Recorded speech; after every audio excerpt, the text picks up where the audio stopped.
किशनगंज में जन स्वराज के संस्थापक प्रशांत किशोर आज पहुंचे, जहां उद्घोष यात्रा के तहत उन्होंने नगर पंचायत पौआखाली के हाई स्कूल मैदान में एक बड़ी जनसभा को संबोधित किया। कार्यक्रम में हजारों की संख्या में लोगों ने उनका जमकर स्वागत किया है।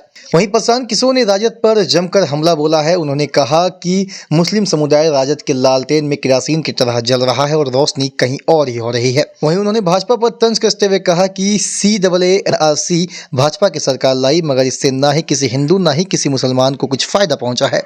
यह बस बंगाल चुनाव लड़ने और जीतने के लिए किया गया था।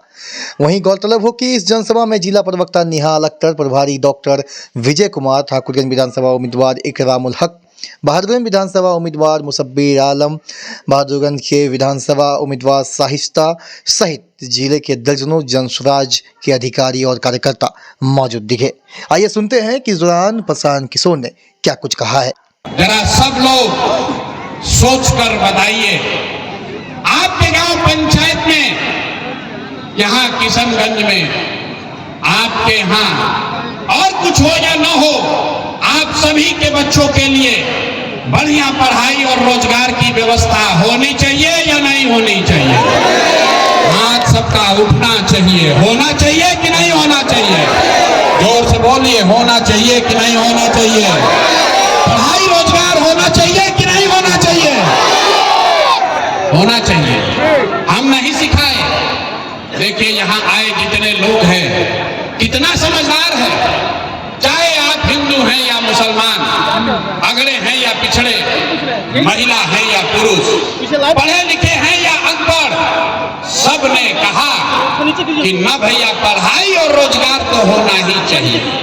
इतनी समझ आपको सबको पहले से है, क्योंकि आपको मालूम है अगर आपके बच्चे के लिए बढ़िया पढ़ाई रोजगार हो जाए तो कोई नेता बने, कोई विधायक बने, लालू बने, नीतीश बने, मोदी बने, अगर आपके बच्चे के लिए बढ़िया पढ़ाई रोजगार हो जाए तो आपका जीवन सुधर जाएगा।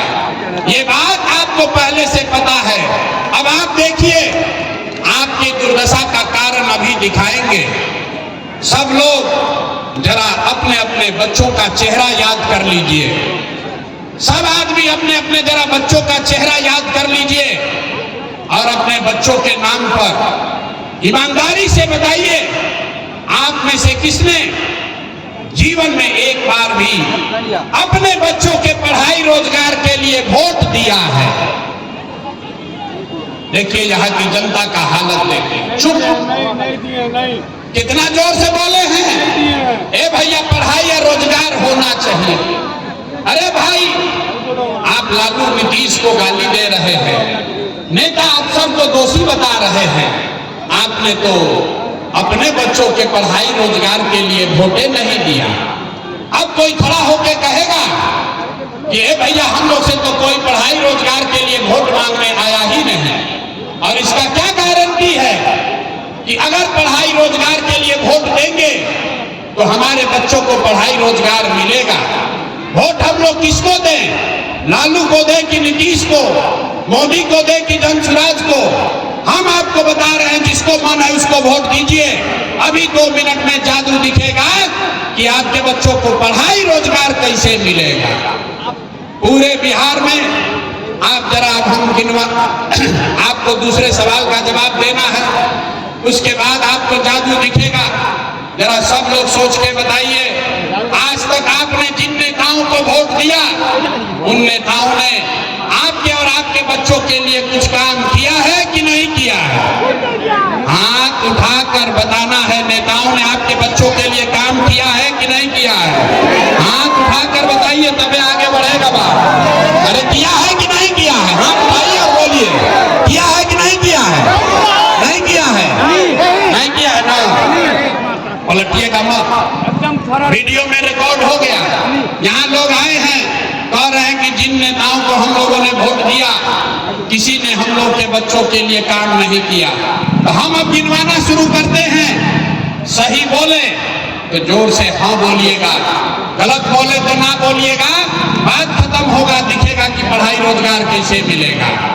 पूरे बिहार में, किशनगंज में यहाँ आए हुए बहुत सारे लोगों ने 5 किलो अनाज के लालच में मोदी जी को, भाजपा को वोट दिया है। तो बिहार में चाहे जितना चोरी भ्रष्टाचार है, 1 किलो चोरी करके यहाँ के गरीब को 4 किलो अनाज मिल रहा है कि नहीं मिल रहा है? अरे बोलो भैया, 4 किलो अनाज मिल रहा है कि नहीं मिल रहा है? आपने, हमने वोट दिया हिंदू मुसलमान बनके। भाजपाइयों ने कहा चुनाव से पहले सारा हिंदू एक हो जाइए, मुसलमान को सबक सिखाना है, मुसलमान नहीं जीतना चाहिए, हम लोग को अयोध्या में राम जी का मंदिर बनाना है।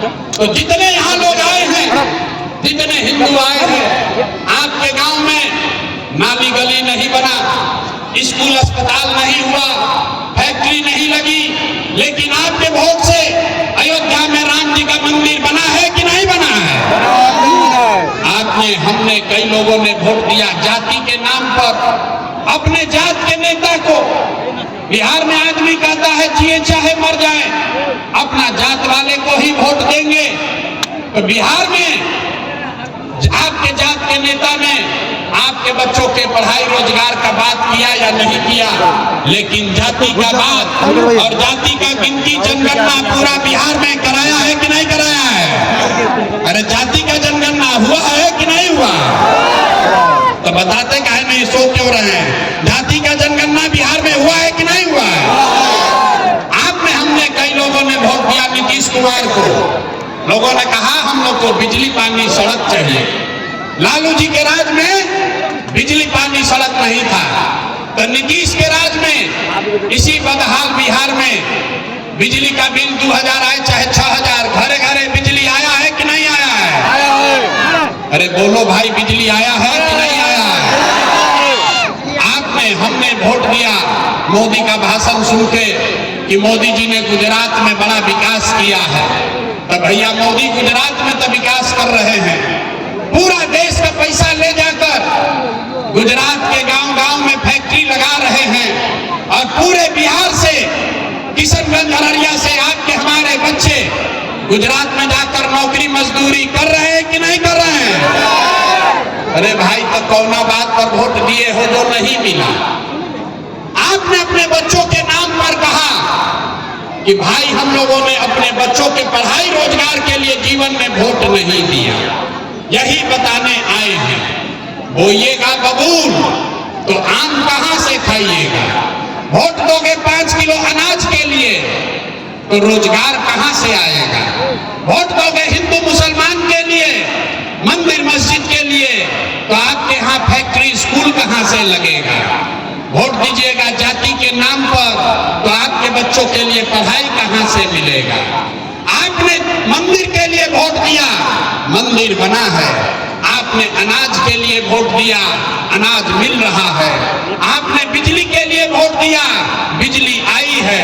आपने गुजरात के विकास के लिए वोट दिया, गुजरात में विकास हुआ है। बिहार में आपने अपने बच्चों के पढ़ाई रोजगार के लिए वोट नहीं दिया, इसीलिए आपके बच्चे अनपढ़ और मजदूर हैं। यही बात बताने के लिए आए हैं। यहाँ पर इतने मुस्लिम भाई आए हैं, इनको पता नहीं चल रहा है, देश में बड़ी हालत खराब है। लोग, मुस्लिम समुदाय के लोग कहते हैं, अरे भाई आगे का रास्ता नहीं सूझ रहा है, आगे का रास्ता नहीं सूझ रहा है, क्या किया जाए, किसको वोट दें? जिसको वोट दिया वही हम लोग को ठग रहा है।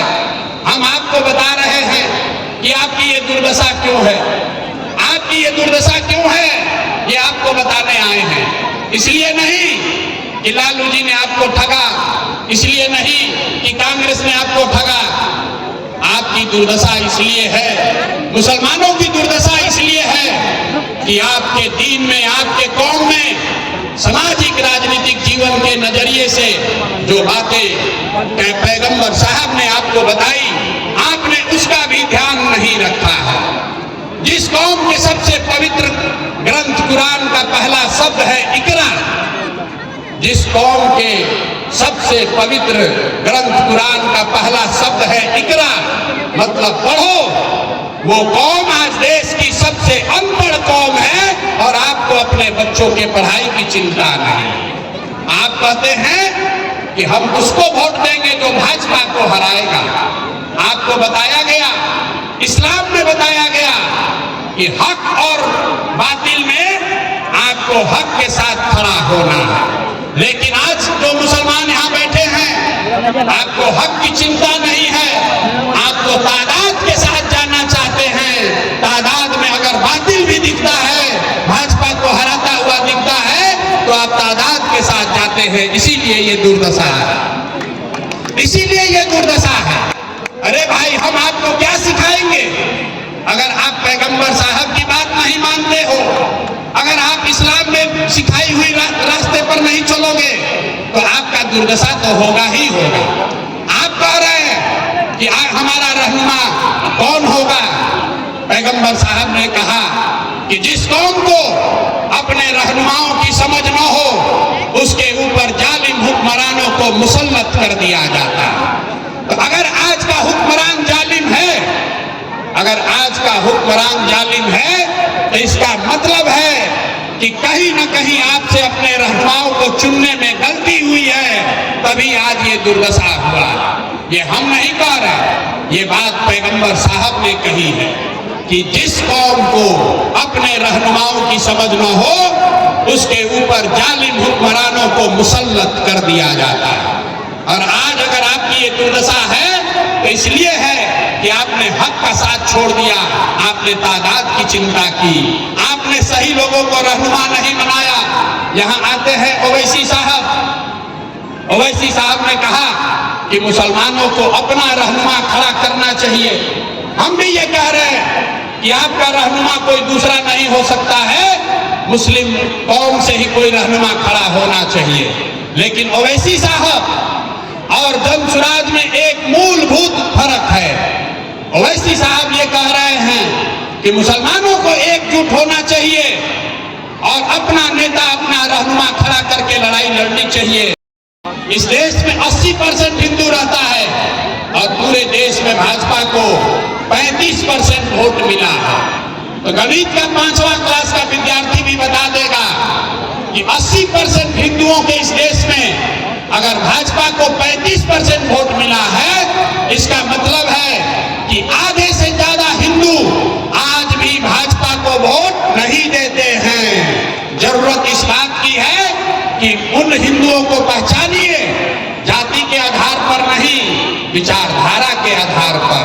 जो हिंदू विचारधारा के आधार पर भाजपा से लड़ने को तैयार है, उसके साथ सामाजिक राजनीतिक गठजोड़ बनाइए, तभी आपका पलड़ा भारी होगा।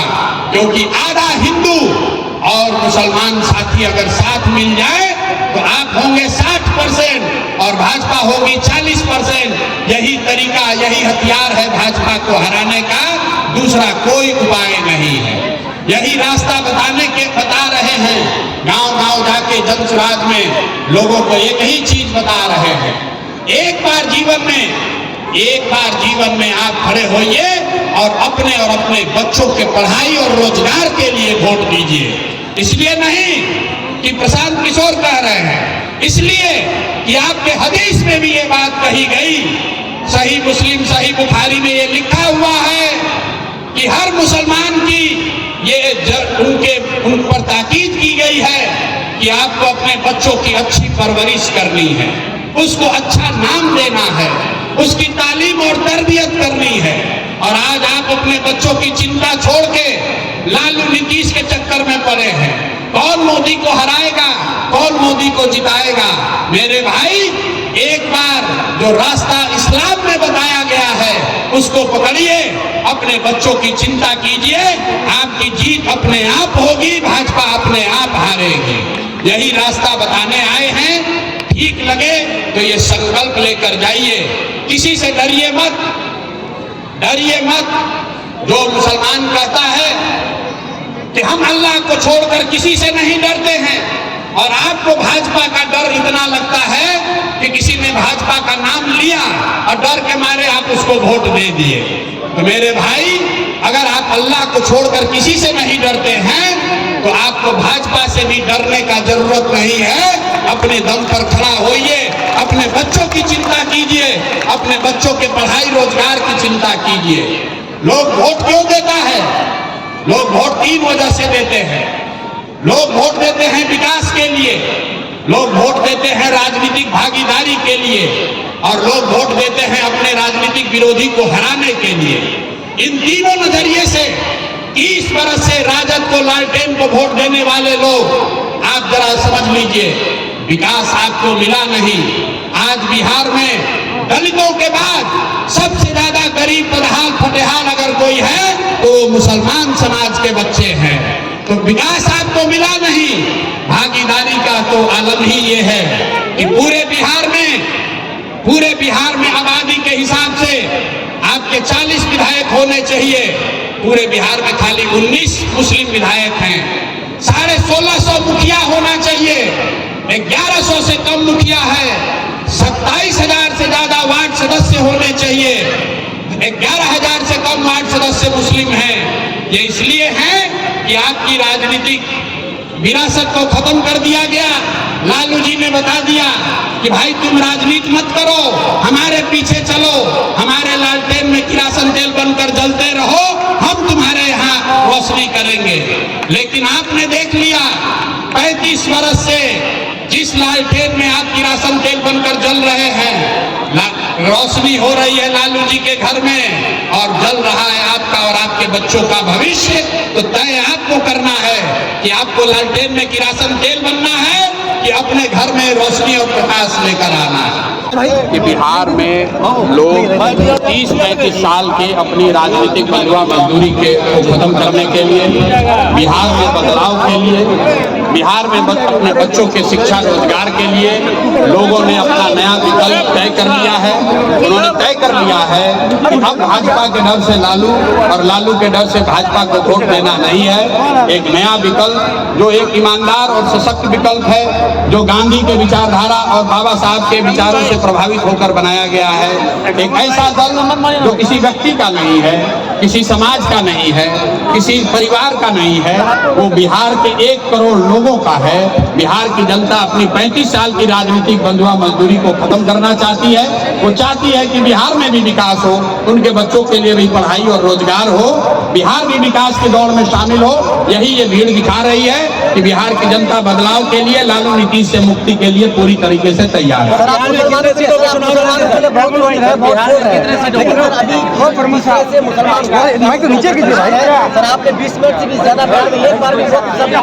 बिल्कुल, आपने ठीक कहा कि मुसलमान वक्फ के कानून से बहुत परेशान है, लेकिन ये परेशानी सिर्फ वक्फ पर जो कानून बना उससे लेकर नहीं है।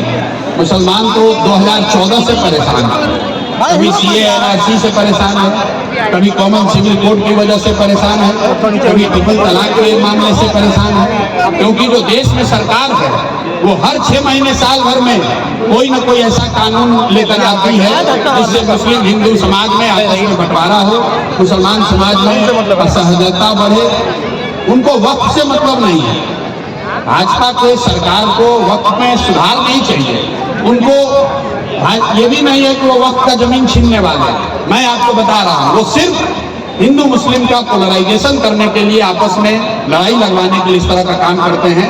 यहाँ पर लोगों को याद होगा CA/NRC का कानून बना था, तब बताया गया कि जो मुस्लिम घुसपैठिए हैं उनको हटाने के लिए कानून बनाया जा रहा है। कुछ लोगों ने कहा कि जो हिंदू प्रताड़ित है अफगानिस्तान में, बांग्लादेश में, पाकिस्तान में, उसको लाकर नागरिकता देने के लिए कानून बना रहे हैं। लेकिन आज कोई भाजपा से पूछे कि बताओ CA/NRC कानून बनने के बाद कितने हिंदुओं को पाकिस्तान, बांग्लादेश से लाकर तुमने नागरिकता दी? किसी को नहीं दिया। मेरे भाई, CA/NRC किसी हिंदू की मदद के लिए नहीं था, किसी मुस्लिम घुसपैठिए को हटाने के लिए नहीं था। वो सिर्फ वोट के पोलराइजेशन के लिए, बंगाल में चुनाव लड़ने जीतने के लिए लाया गया था। उसी तरह वक्फ का कानून लाकर सिर्फ हिंदू मुसलमान के बीच में खाई बड़ा करने की बात की जा रही है। लेकिन मैं जो आपको कह रहा हूं, इससे डरने की कोई बात नहीं है। 20 करोड़ आबादी वाला समाज, उसको डरने की जरूरत नहीं है। अगर वो अपने पैर पर खड़ा होगा, अपने सही रास्ते पर, जो मैंने बात बताई, प्रशांत किशोर जो कह रहे हैं वो नहीं, जो इस्लाम में रास्ते बताए गए हैं, अगर वो खड़े होंगे, अपने सही रहनुमाओं का चुनाव करेंगे, अपने बच्चों की चिंता करेंगे, हक के साथ खड़े होंगे, बातिल का विरोध करेंगे, तो निश्चित तौर पर उनको आगे उनकी जिंदगी में सफलता भी आएगी। तो जो भी देश की सुरक्षा के लिए निर्णय लेंगे, देश का हर एक नागरिक, वो चाहे किसी जाति का हो, किसी धर्म का हो, सब देश के लिए खड़े हैं। सब ने खून पसीना बहाया है, सब लोग देश की सुरक्षा चाहते हैं। इस पर राजनीति नहीं होनी चाहिए।